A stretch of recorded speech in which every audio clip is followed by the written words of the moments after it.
Bonjour, je m'appelle Thierry Clou, je suis rédacteur en chef du magazine Le Pêcheur de France.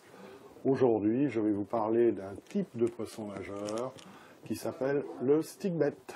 Le stickbait est un type de poisson nageur que les pêcheurs français ont découvert à la fin des années 90, mais qui est quand même beaucoup plus ancien puisque le premier modèle a été créé aux États-Unis en 1956, c'était le Zara Spook. Le stickbait, en anglais, si on traduit littéralement, le leurre bâton. Et donc, un leurre, imitant un poisson, mais très basique, disons, qui ressemble un peu à un cigare ou à un petit bâtonnet. Une des particularités du stickbait, c'est son action dans l'eau.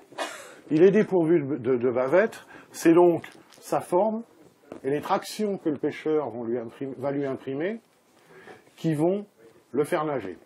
Une des nages particulières du stickbait, c'est ce qu'on appelle the walking the dog.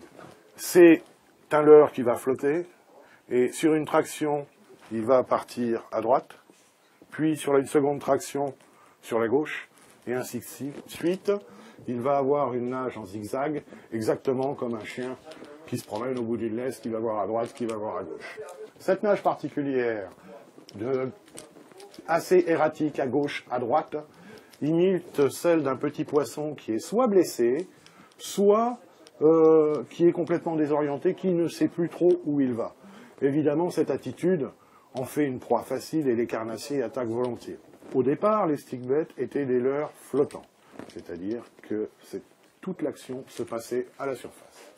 Petit à petit, on a vu se développer des stickbaits qui commençaient à pêcher sous la surface, et on a aujourd'hui des modèles qui sont très plongeants et peuvent permettre de pêcher à plusieurs mètres de profondeur. Pour apporter des vibrations sonores supplémentaires, les stickbaits sont pour la plupart équipés de billes bruiteuses. Ici, vous entendez une bille qui n'est pas uniquement bruiteuse, qui est aussi une bille de transfert de masse. Donc, au lancer, elle va venir se placer à l'arrière du leurre et donc favoriser les lancers en distance.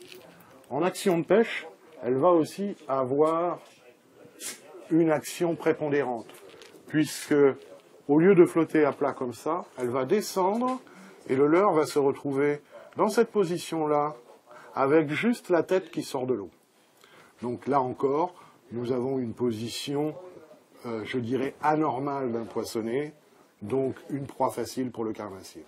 Bon, on le voit, de sa forme de bâton, le stickbait a petit à petit évolué.